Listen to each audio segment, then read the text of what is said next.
luz de la verdad. Programa presentado por la comunidad religiosa Iglesia de Dios del Nuevo Pacto.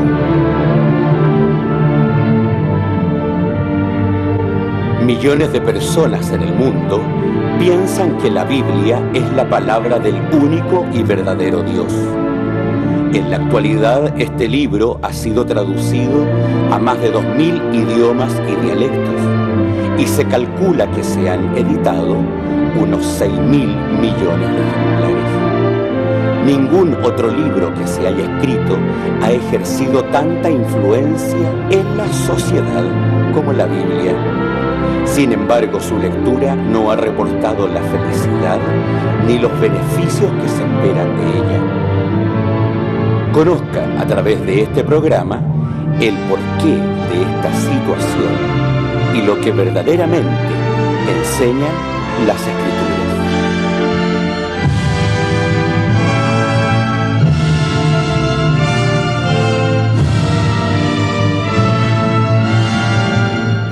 Buenas tardes, estimados televidentes.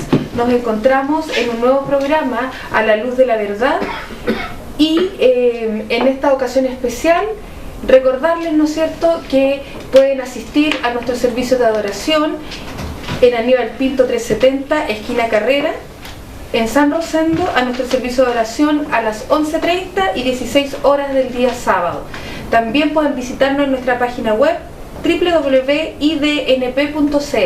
Y a propósito de nuestra página web, es que en este programa especial, cada cierto tiempo nos juntamos para responder preguntas que han llegado a nuestro correo de la página. Y hoy precisamente vamos a responder estas inquietudes.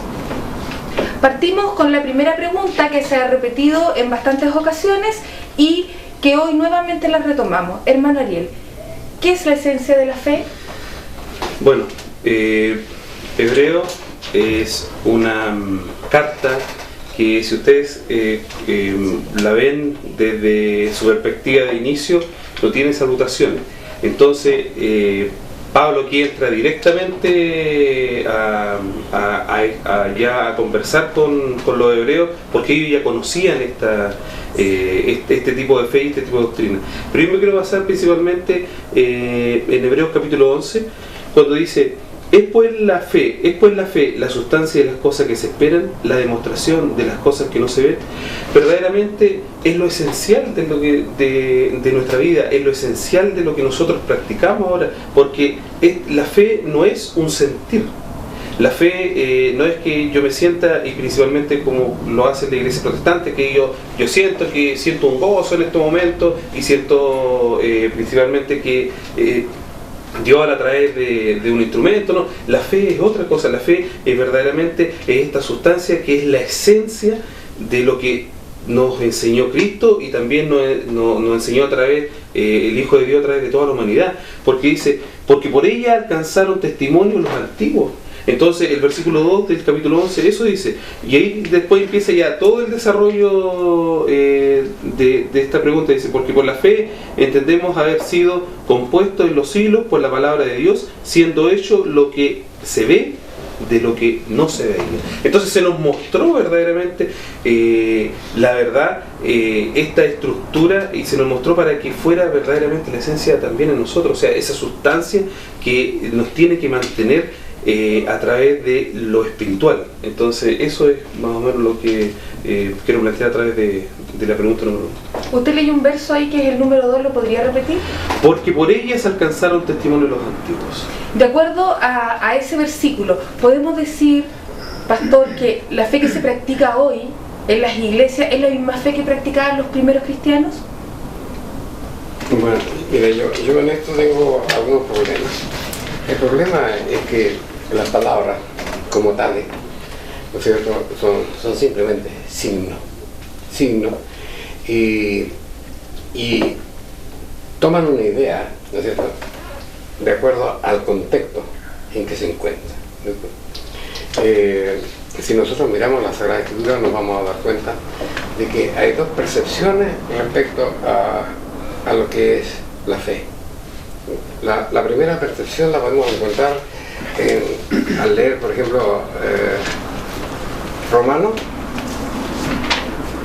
14, el último, me parece que está en los últimos versículos, y dice, no, ya el versículo que faltaba leer, dice, ¿tienes tu fe? ¿Tienes tu fe? Tenla para contigo delante de Dios. ¿Cierto? O sea, uno puede tener una fe y otro puede tener otra fe. Entonces, desde esta perspectiva, tendría que ser fe en lo que tú crees respecto a Dios, en el contexto religioso. El pentecostal tiene una fe, el católico tiene otra fe, el adventista tiene otra fe. Y Dios no le dice nada. Si tú tienes tu fe, tenla para contigo. Pero, dice, bienaventurado el que no se condena a sí mismo con lo que aprueba. Entonces ahora la fe tiene que ser aprobada por Dios. Entonces la fe como una palabra cualquiera, ¿no es cierto?, se condice con la forma en que yo sirvo a Dios. Pero yo ahora tengo que ver que eso que yo creo verdaderamente me lleva a Dios. Entonces cuando el hermano alude al verso de ¿qué es la fe?, ¿no es cierto? La fe es la esencia, ¿no es cierto?, en que yo sustento mi deseo. Yo deseo tener algo de Dios, ¿no es cierto? El término fe sustenta, en el término fe se sustenta lo que yo quiero alcanzar. ¿De qué manera? Por ejemplo, Judas, la carta de Judas, ante Apocalipsis 13, dice lo siguiente: yo, dice, os ruego que luchéis eficazmente por la fe entonces aquí tenemos otro concepto de la fe. Estoy leyendo el único capítulo que tiene. Dice: Judas, siervo de Jesucristo, hermano de Jacobo, a los llamados santificados a Dios el Padre y conservados en Jesucristo. O sea, está escribiendo a la iglesia y le dice: misericordia, paz, amor os sea multiplicado. Amado, por la gran solicitud que tenía escribirnos de la común salud, me ha sido necesario escribirnos amonestando que contentáis eficazmente por la fe que una vez ha sido dada a los santos. O sea, aquí ya hay otro concepto de fe, ¿no es cierto? Y habla de una cosa más elemental. Dice, la fe que una vez ha sido dada a los santos.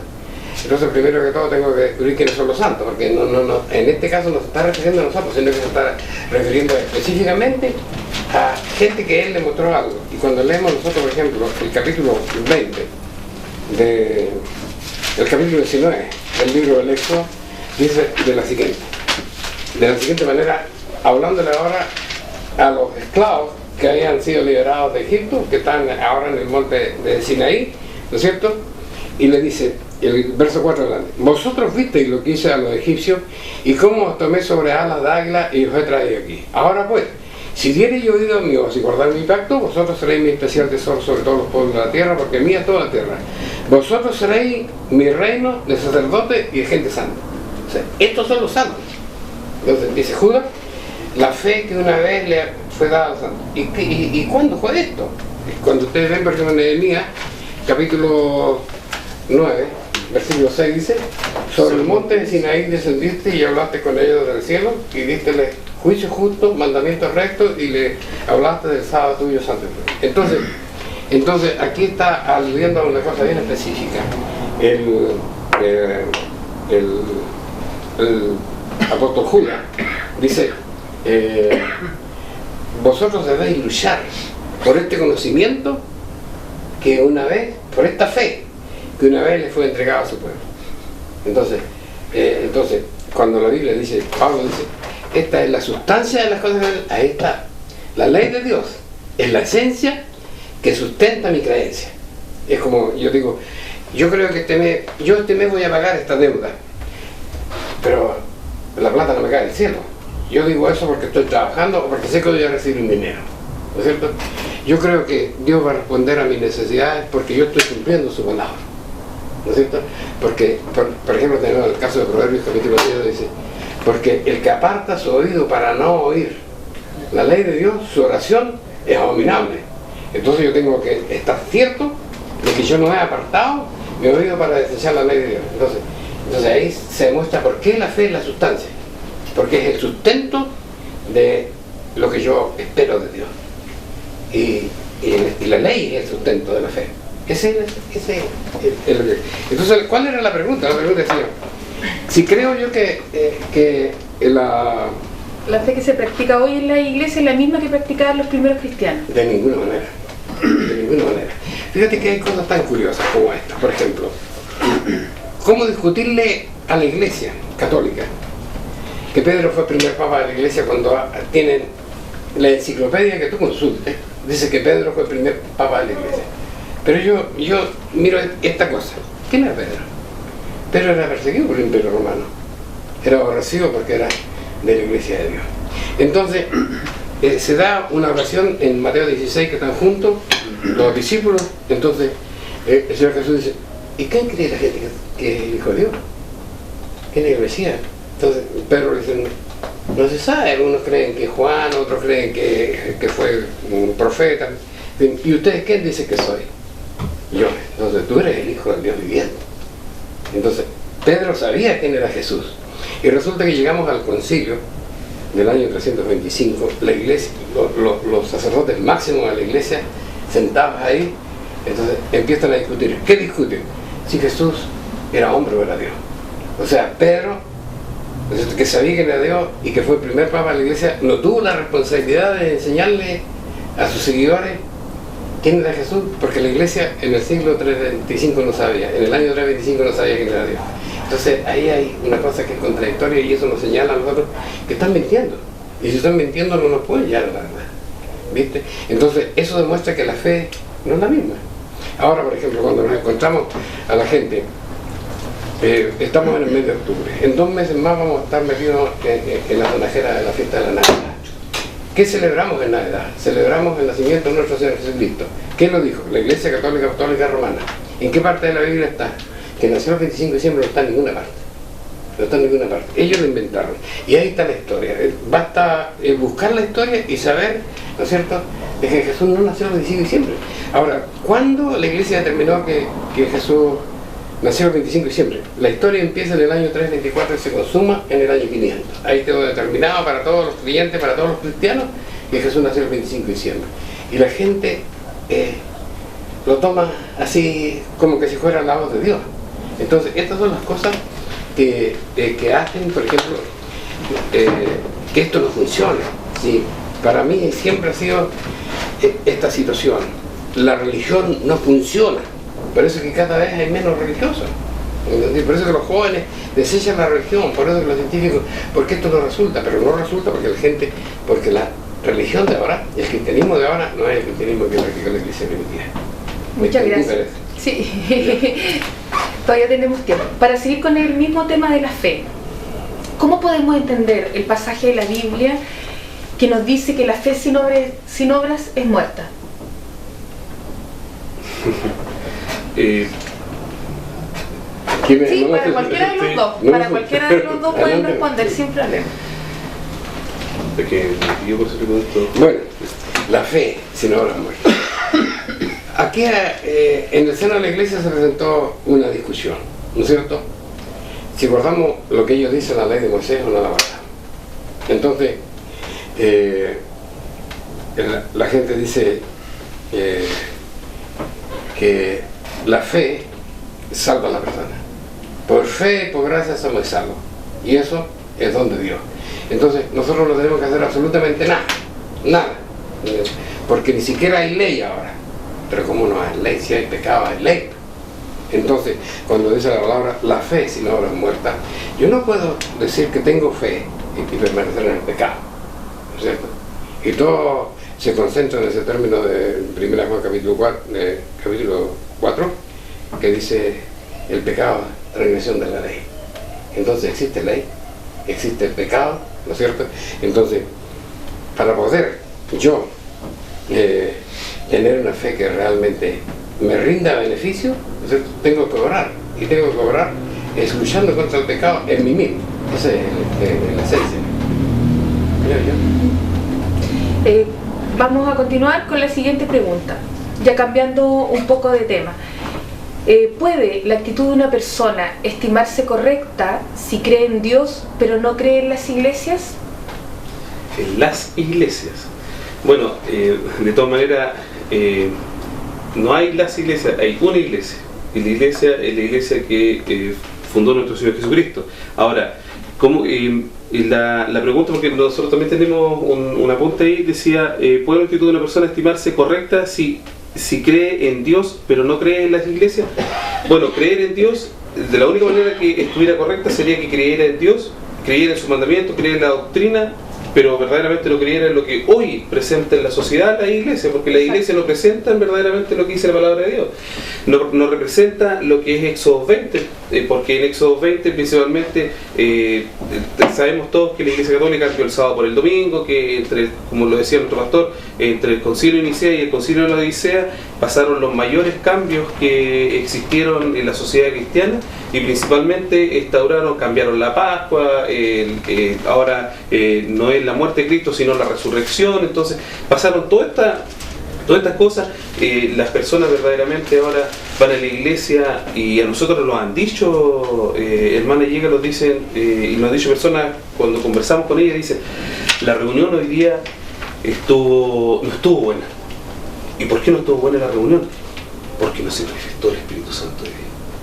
No hubo danza, no existió la manifestación espiritual. Entonces hoy la reunión no estuvo aquí. Entonces los conceptos verdaderamente, aquí es lo que uno va a la iglesia, va a aprender la palabra de Dios, va a edificarse a través de un sermón, o simplemente va a sentir esta fe que hablábamos en una pregunta anterior. Entonces verdaderamente si la persona hoy dice, yo creo en Dios, creo en esta verdad, pero verdaderamente siento que me doy cuenta de lo que no siento, veo que la iglesia alrededor no están representando la verdad de Dios, claro que es válido tener esa actitud de esta persona en este caso. También se puede sustentar que muchas personas que creen en Dios creen que también su propia persona es el templo y que no necesitan de otra iglesia para asistir, o no es un requisito. ¿Puede ser eso también una posición? Mira, la verdad es que mucha gente buena, ¿no es cierto?, ha buscado esa salida. Nosotros somos templo del Espíritu Santo y no tengo necesidad de... Pero esto tiene que ver, ¿no es cierto?, esto tiene que ver no con que haya filosofías nuevas, sino que hay iglesias muy malas, iglesias que mienten. Lo hemos dicho un montón de veces acá y a uno le resulta incómodo decirlo, pero en realidad las iglesias hoy día son un nicho, un buen nicho comercial. Los hombres se hacen ricos. Basta ver cuando, por ejemplo, cómo se pelea la herencia de un pastor de la JBC, por ejemplo, que tenía 14 vehículos último modelo como su propiedad personal. Por favor, Cristo no tuvo dónde recostar su cabeza, y los ministros hacen lo que no hizo nuestro Señor Jesucristo. Entonces la gente tiene razón para no creer en la iglesia. Fíjate, una vez lo mencioné, un amigo personal que tuvo la ocasión de ir a Europa en un viaje, estuvo en Italia, estuvo en Roma y quiso visitar la Capilla Sixtina, ¿no es cierto? Fila es lógico porque es una maravilla arquitectónica. Toda la fila, no me acuerdo si eran $6 lo que costaba, $7 lo que costaba la entrada, porque cobran entrada, es gratis la verdad. Entonces de repente se acerca una persona y le dice, usted si quiere no puede hacer cola, vale $20, por $20 la pasamos inmediatamente. Un negocio. ¿Cómo la gente va a creer en esa iglesia? Esta persona, cuando me conversaba, yo estoy escandalizado, no puede ser. Es un negocio, señor. Es un negocio. Entonces, imagínate tú, esos tremendos edificios que se construyen. Yo digo acá, no sé, a los hermanos de este pueblo, ustedes acaban de abrir un hermoso supermercado acá, al lado de la estación. El supermercado de la fe, con tremendas columnas, plata para la gente que tiene hambre, para los necesitados de este pueblo. Cuando el pastor se refocila en su mesa llena de cosas, pueden haber hermanos de la iglesia que no tienen que comer, que no tienen con qué pagar la cuota para ir al médico o enviar a su hijo a la universidad, ¿no es cierto? Entonces, ¿de qué estamos hablando? ¿Cómo la gente va a creer en esas iglesias? Entonces es posible, pero ¿qué tiene que ser una persona que piensa de esa manera? No es correcto. Usted tiene que encontrar la iglesia verdadera. La iglesia de Dios existe. Cuando usted lee la palabra de Dios, el profeta Malaquías dice, de donde nace el sol hasta donde se pone, ¿no es cierto? Es grande mi nombre en la tierra. Entonces, a lo mejor va a encontrar un pequeño grupo con una iglesia no fastuosa, con una casa humilde, que a lo mejor no hay asiento para todos. Lo importante es que diga la verdad, que hable lo que está escrito en la palabra de Dios, y ahí va a encontrar una iglesia donde lo debe. Bien, tenemos una gran duda de parte de una de las personas que lee nuestra página, y la voy a leer textual, porque tiene que ver mucho con lo que se ha publicado en nuestra página. A ver si podemos aclararle esta duda. Dice: tengo una duda en mi cabeza y todavía no me queda claro. ¿Qué es el Espíritu Santo? Ustedes, al parecer, no creen en él. ¿Podemos aclarar esta duda? Sí, por supuesto. Es importante porque, agregando a lo que usted menciona, hermana, a nosotros nos han dicho que nosotros somos una iglesia muerta, porque nosotros no creemos en el Espíritu Santo. Verdaderamente nosotros sí creemos en el Espíritu Santo, pero lo que no hacemos nosotros es creer que el Espíritu Santo es una persona, y creer verdaderamente que el Espíritu Santo está dentro de la Trinidad, que la Trinidad es una invención católica que también se dio en todos estos conceptos de reforma, cuando se impusieron todos estos principios. Entonces, el Espíritu Santo es una fuerza que emana de Dios, que es el revelador, porque cuando nuestro Señor Jesucristo dijo, cuando Él iba a partir, dice que le dejará el Espíritu Santo, que es el que lo guiará en toda verdad, y Él nos entrega esta potencialidad, le entrega a la iglesia para que pueda entender su conocimiento, pero en ninguna manera va a ser una Trinidad expuesta como tal, porque por ejemplo cuando el apóstol Juan el teólogo, tanto Pablo, cuando subieron al tercer cielo, ellos nunca vieron al Hijo, vieron a Dios Padre sentado en el trono, al Hijo, pero en ningún momento estaba el Espíritu Santo, no estaba presente en ese momento. Entonces la Biblia no miente, entonces nosotros no podemos razonar algo que no está escrito aquí, y esa fuerza que emana de Dios, ese poder que cuando sopló en Hechos 2, y las personas también asumen esto, no, pero es que lo que pasa es que en Hechos 2 cuando hubo y manifestaron y hablaron en lengua. ¿Pero por qué hablaron en lengua? El tema pasa también porque en ese momento habían de distintas nacionalidades, y cuando uno lee la carta de Hechos en el capítulo 2, habían distintas nacionalidades, pero después dentro del libro Los Hechos, los apóstoles hablaban la verdad, pero no hablaban en lengua porque no habían extranjeros. Pero cuando se sucedía esta situación de hablar extranjeros, se creaba esta situación de poder hablar para que las personas entendieran esta verdad, porque ellos estaban maravillados como unas personas que eran hebreas, eran judías, podían hablar el idioma que en ese momento estaba presente ahí. Entonces, creer que el Espíritu Santo es una persona dentro de la Trinidad, y también expresar que nosotros no creemos en Él, es algo que es incorrecto, porque el Espíritu Santo en este momento guía a la iglesia de Dios. Él es el que en este momento es el que expresa también el pensamiento de Dios. Entonces, es una fuerza que emana de Dios. Yo no me acuerdo, pero la palabra hebrea para el Espíritu Santo es neuma. Y la palabra griega, no me acuerdo en este minuto, porque el Nuevo Testamento fue escrito en griego, por eso que es importante conocer esas cosas. Pero ambas palabras, ¿no es cierto?, hablan de fuerza, de energía. Eso significa específicamente una fuerza, una energía. Entonces, no es una persona. Eso es claro lo que dice la Biblia. Aquí, por ejemplo, podemos probar esto aquí en Juan capítulo 20. El hecho histórico es que ya nuestro Señor Jesucristo estaba pronto a partir, ¿no es cierto? Se junta con sus discípulos. Los discípulos no tenían el Espíritu Santo y no se iba a manifestar todavía el Espíritu Santo a ellos, pero era necesario que ellos tuvieran la visión espiritual para comprender algunas cosas. Entonces Jesús les dijo, otra vez estoy leyendo el capítulo 21 de Juan, el verso 21. Entonces les dijo Jesús otra vez: paz a vosotros, como me envió el Padre, así también yo os envío. Entonces los va a enviar, ¿no? Los va a enviar a que sostengan el sistema hasta mientras se manifiesta el Espíritu Santo. Entonces dice, y como hubo dicho esto, dice, sopló y díjole, tomad, sopló, le entregó de su hálito. Él ya era una persona espiritual. ¿Por qué?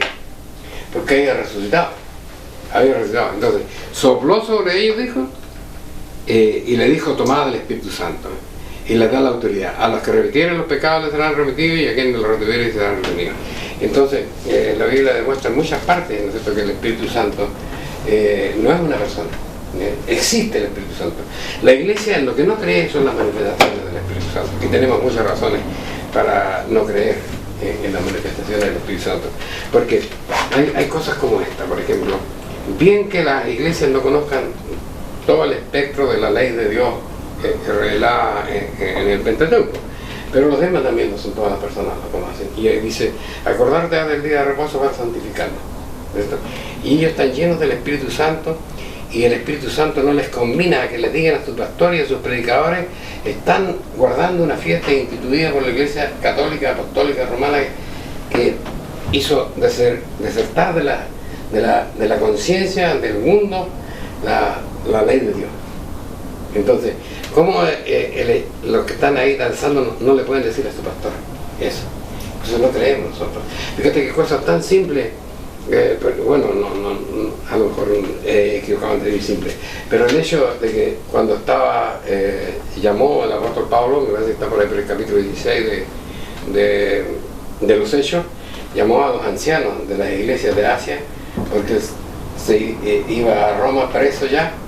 Entonces estaba entre medio de las personas, estaba Agabo, que era un siervo de Dios, dice, y toma un cinto, dice, y dice, el hombre de quién es este cinto, dice, va a ser preso y va a ser conducido a la cárcel. No fue con los ojos cerrados, no fue danzando. El profeta, cuando se presentó delante del rey David a combinarlo respecto a la maldad, que tampoco fue danzando las cosas de frente, porque la verdad no tiene por qué ocultarla de ninguna manera. Entonces, esta es una cosa emocional, yo no me atrevo a decir que sea pecado. Sé que Satanás opera, no creo que sea Satanás, pero hay cosas que a lo mejor nosotros en la cuestión psicológica no la podemos explicar, ni la queremos explicar, ni intentamos siquiera, pero decimos que esa no es la manera que se manifiesta el Espíritu Santo. Pero nosotros aceptamos el Espíritu Santo, como dice la palabra en Juan capítulo 14. Agradecemos la respuesta que nos han entregado a estas inquietudes de las personas que leen nuestra página web, y les vamos a invitar a escuchar una alabanza a Dios para concluir este primer segmento de preguntas.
Dejadlos venir, que no pase de hoy sin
agradecemos a Dios por la hermosa alabanza que hemos escuchado y vamos a continuar con este segmento de preguntas de nuestros lectores de la página web.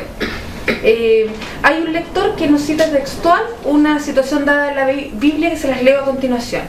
Cuando Jesús habló a Nicodemo, le advirtió que de no nacer en agua y espíritu no podría ver el reino de Dios.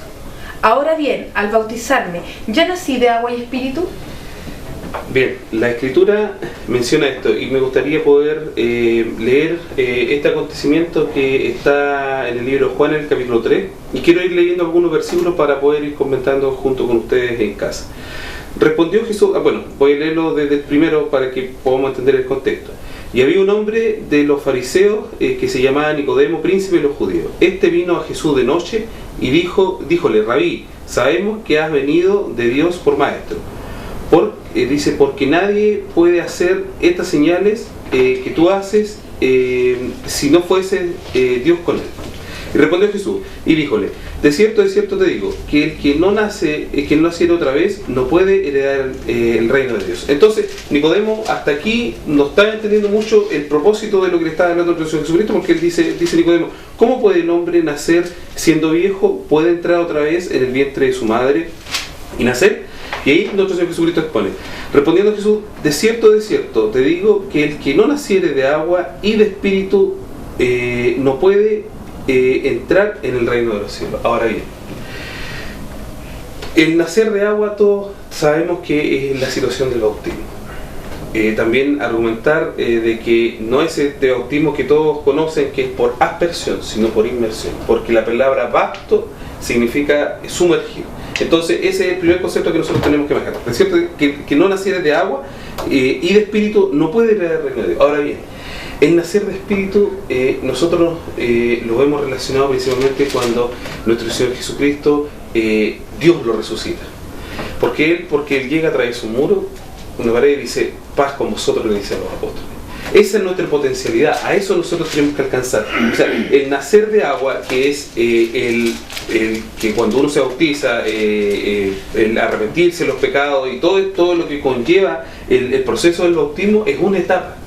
Pero la otra etapa verdaderamente es cuando uno recibe el Espíritu Santo, cuando se le imponen las manos después del bautismo y empieza esta carrera. Y esta carrera va a terminar por la misericordia de Dios, porque dice que aunque hagamos todas las cosas delante de Dios, vamos a ser siervos inútiles, somos al final. Entonces, en el contexto de lo que estamos hablando, depende de Dios verdaderamente que nosotros, Él nos pueda considerar para que nosotros podamos nacer de espíritu. Y no pueda, dice, puede heredar el reino de los cielos. Lo que es nacido de carne, carne es, y lo que es nacido de espíritu, espíritu es. Entonces esta es nuestra lucha y esto es lo que nosotros tenemos que ir alcanzando cada día para poder ir desarrollando lo que el lector también nos planteaba. Justamente relacionado con el mismo tema tenemos otra pregunta que dice, cuando uno se bautiza, ¿recibe automáticamente el Espíritu Santo? ¿Podríamos playarnos más en ese tema? A ver, yo creo que los ejemplos bíblicos son la mejor aclaración de las preguntas que de repente nos asaltan. Voy a leer Mateo capítulo 4, dice, entonces Jesús fue llevado, dice, por el Espíritu al desierto para ser tentado al diablo.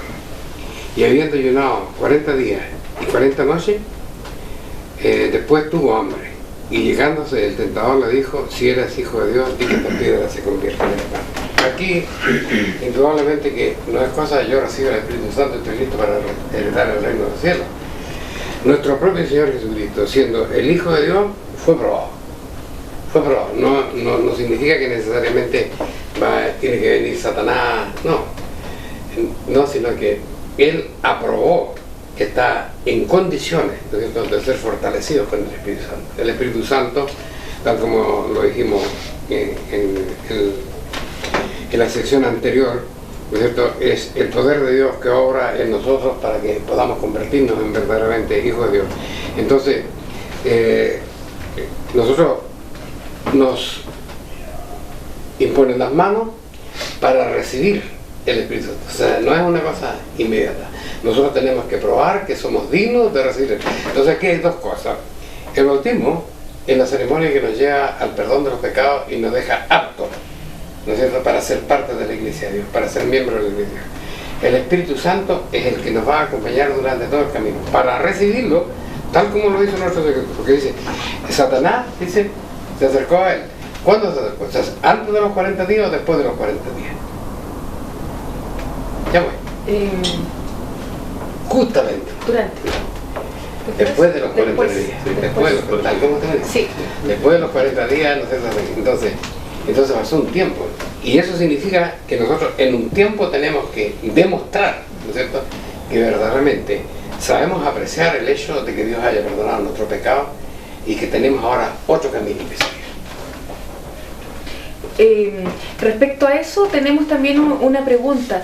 Dice, ¿puede darse el hecho que una persona se bautice y no reciba el Espíritu Santo? Obviamente. Obviamente que se puede dar, porque es uno de los grandes casos el de Simón el mago. ¿No es cierto? Él era un hijo de Dios, creyó en la iglesia, ¿no es cierto? Pero él es un hombre que no recibió el Espíritu Santo. ¿Por qué digo yo que no recibió? Porque, bueno, dice que en un momento cuando ve a los apóstoles obrando, ¿no es cierto?, sonando enfermo y todas esas cosas, él dijo, ¿cuánto vale? ¿Cuánto vale ese don que ustedes tienen para tenerlo yo también para poder seguir en esto? Se demuestra que no todas las personas que han sido bautizadas reciben el Espíritu Santo. Porque también debemos entender que hay una metodología, hay un camino, hay un formulismo para llegar al bautismo. La gente que cree que... Yo tuve la experiencia de vivir una situación en el siglo pasado, ya no me acuerdo bien, te me olvidé la cosa. ¿Y qué era? Que bueno, no era tan el tráfico como es ahora, que uno en cualquier momento se traslada de una ciudad a otra, no hay ningún problema. No, allá era muy raro que nos visitara un pastor de los grandes de la iglesia. Y en esa ocasión llegaba el pastor y decía ahí un aviso, una pizarra: aprovechen todo lo que quieran bautizarse porque ahora llegó nuestro hermano tanto y tanto y tanto. Y hubieron personas que se bautizaron con túnicas mojadas porque ya no había más túnicas. Entonces, ¿qué pasó? Lo que dijo nuestro Señor Jesucristo: dice, ir por el mundo y doctrinar. Primero hay que doctrinar a la persona, y después la persona decía, tienes que proceder a arrepentirte. O sea, teníamos que comprender, y no tan solo arrepentirse, porque cuando leemos, no me acuerdo dónde está esa palabra, pero está en la Biblia, yo pensé que mis hermanos la reconocen, cuando dice, habla de Esaú, dice que arrepentido, dice, hasta el llanto, procuró, ¿no es cierto?, que le fuera perdonado su pecado cuando él vendió su primogenitura por un plato de lentejas, y no lo logró. Entonces el arrepentimiento no conduce a nada, sino viene el segundo proceso, porque el proceso es, primero te arrepientes, después te empiezas a convertir, es decir, a hacer un giro en tu vida, y después recién te puedes bautizar. Y ahí está la seguridad que las personas que fue doctrinado, ¿no es cierto?, se arrepintió, o sea, hizo el trabajo de la conciencia, se convirtió, hizo el propósito y cambió su vida, ¿no es cierto?, y se bautizó. Ahí va a funcionar esta cosa, ¿no es cierto?, ahí va a funcionar esto de recibir el Espíritu Santo. Tenemos la pregunta de otro lector que está relacionada también con lo que conversábamos acerca de los discípulos y los milagros que ellos podían hacer en este caso, y nos comenta y nos hace una pregunta directa que dice: ¿existen los milagros hoy a través de la iglesia? Y también responde: al parecer hoy en la iglesia no operan los milagros. ¿Puede ser esto un índice de lo mal que puede estar la religión hoy? Bueno, es importante desde el punto de vista que uno siempre mire las cosas, porque hoy en día, si uno se para en la puerta de nuestro hogar o se para en el centro de nuestra ciudad, nos ofrecen un producto. Aquí vas a encontrar trabajo, aquí Dios te va a sanar, aquí tú te vas a poder arrepentir y vas a poder encontrar la consolación de Dios.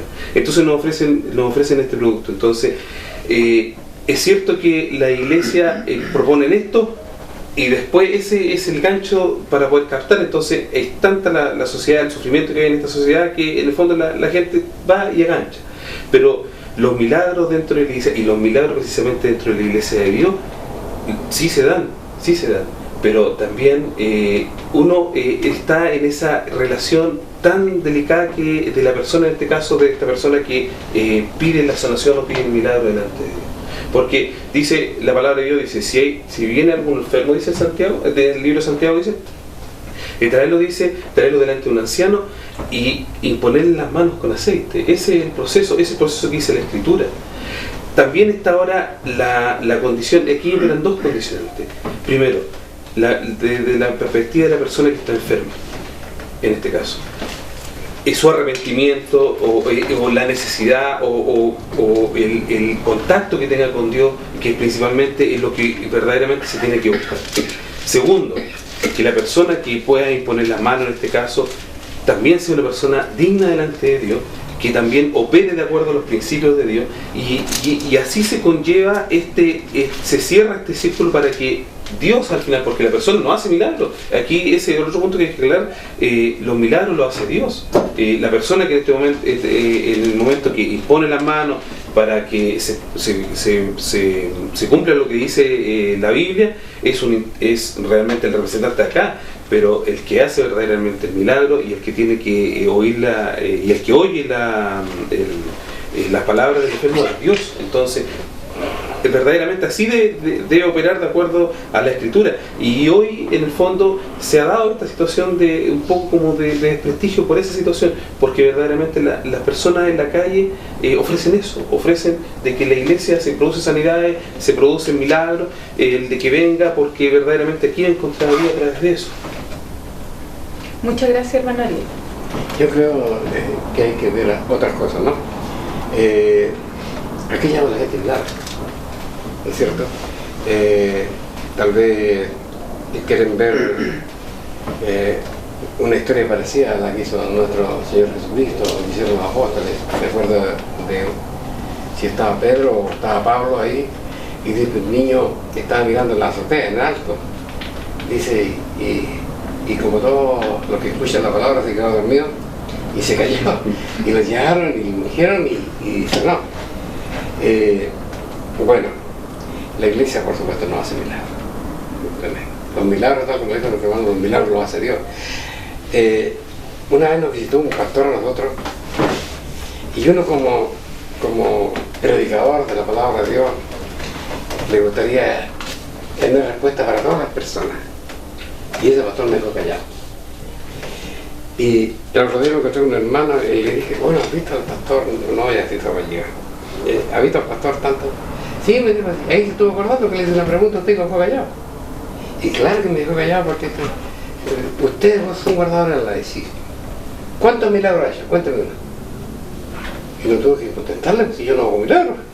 Pero no se me ocurrió tampoco decirle yo no hago milagros, sino que simplemente me pilló y me dejó callado. ¿No es cierto? Porque uno no hace milagros, si un milagro lo hace Dios. Pero hay una cosa. ¿Por qué, por ejemplo, Jesús hizo milagros? Que eso es lo que tiene que darte nosotros, indudablemente que Dios va a responder a las necesidades de las personas que están necesitadas, ¿no es cierto? Pero hay cosas. Yo siempre voy al punto esencial, que para mí es la cosa histórica. ¿Dónde hizo milagros Jesús? Bueno, en Jerusalén. En Jerusalén. ¿Qué hacían la gente de Jerusalén religiosamente? Guardaban la ley. Guardaban la ley. Y uno acá, una persona que ni quiere la ley, quiere un milagro. Luego, ¿qué hacía el Señor Jesús? El que hacía un milagro. Bueno, era un hijo de Dios y guardaba la ley. Y ahora cuando sale la gente del mundo, ¿no es cierto?, a ofrecer milagros, ¿guarda la ley? No. Entonces, esas son las cosas que nosotros tenemos que entender. La iglesia no opera milagros. Yo me acuerdo más de ese pastor. Ahora me acuerdo de que decía, bueno, vino el hermano a visitarme, por un hermano de la iglesia que fue a visitarlo después de que había ido yo a visitarlo, y me dijo que yo no iba a poder, que si aceptaba continuar en la iglesia no iba a poder seguir haciendo milagros. Yo voy a hacer milagros nomás.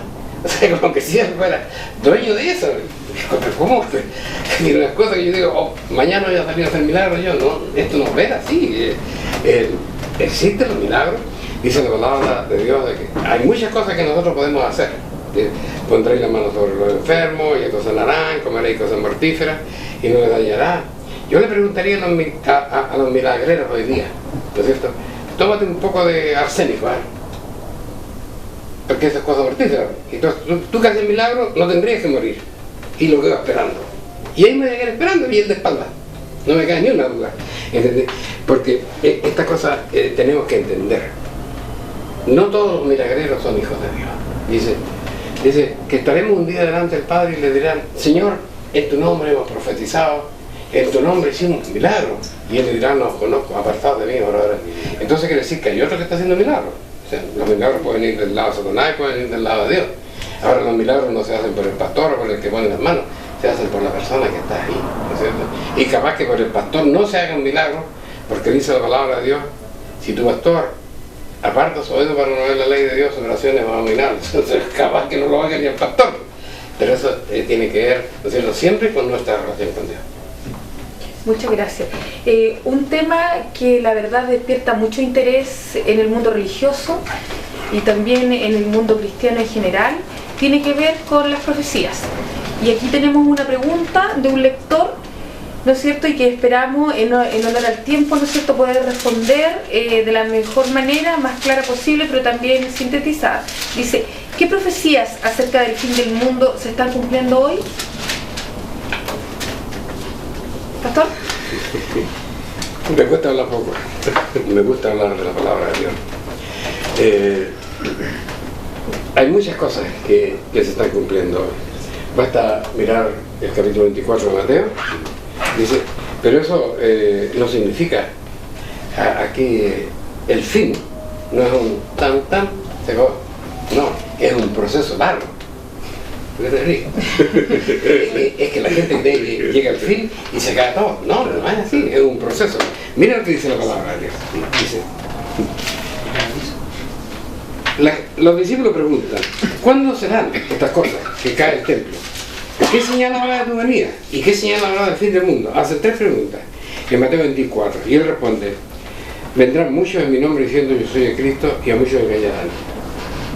La diversificación del cristianismo, ¿no es cierto? Hoy día hay más de 40.000 sectas en el mundo que son todos cristianos, pero todos diferentes unos a otros, no estoy contradiciendo absolutamente. Por ejemplo, Juan capítulo 17 dice: y oiréis guerras y rumores de guerra. ¿Dónde no hay guerra en el mundo? ¿No es cierto? Entonces, esas son señales, dice, porque se levantará nación contra nación y el reino contra el reino. Se levantarán guerras entre los países por la extensión, cualquier cosa, pero también habrá un tipo de guerras que tiene que ver, ¿no es cierto?, con la cosa étnica, donde los grupos étnicos, como pasó en Yugoslavia, por ejemplo, una mezcla de razas, tienen que separarse y cada uno volver a ser a quien era en el principio, ¿no es cierto? Dice, habrá pestilencia, obviamente que si hay guerra hay pestilencia, ¿no es cierto? Y si hay guerra y también hay pestilencia y hay hambre. Terremotos, no sobran los terremotos. Entonces, dice la palabra de Dios, todas estas cosas, principios de dolores. O sea, podemos decir que ahora estamos, ¿no es cierto?, en el comienzo de la gran tribulación. No estamos en el máximo tiempo, pero en el comienzo. Dice, entonces entregarán, dice, todas estas cosas, dice, principio de dolores. Está comenzando la cosa, ¿no? Entonces os entregarán para ser afligidos y os matarán y seréis aborrecidos todos la persecución a la iglesia de Dios. Entonces serán escandalizados y se entregarán unos a otros y unos a otros se aborrecerán, dice. Y muchos falsos profetas se levantarán y engañarán a muchos. La multiplicación de la religión es una cosa espantosa hoy día, ¿no es cierto? El verso 14, y será predicado este evangelio, el evangelio de la verdad, del reino en todo el mundo, y por testimonio, entonces vendrá el fin. Entonces ahí veremos, ¿no es cierto?, materializarse todo lo que está escrito en el libro de Apocalipsis, ¿no es cierto? Entonces estamos, ¿en qué parte de la profecía del fin del mundo? Estamos en los primeros versos del capítulo 24 del libro de Mateo.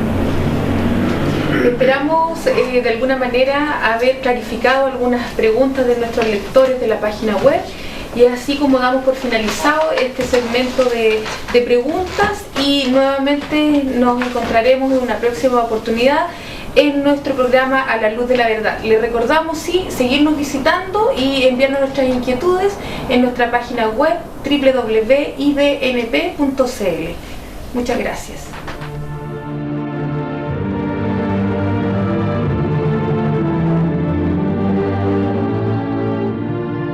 Si le ha interesado lo que hemos expuesto, Le invitamos a escribirnos al correo electrónico iglesiasiglo21@gmail.com y a sintonizarnos en esta emisora la próxima semana en el mismo horario.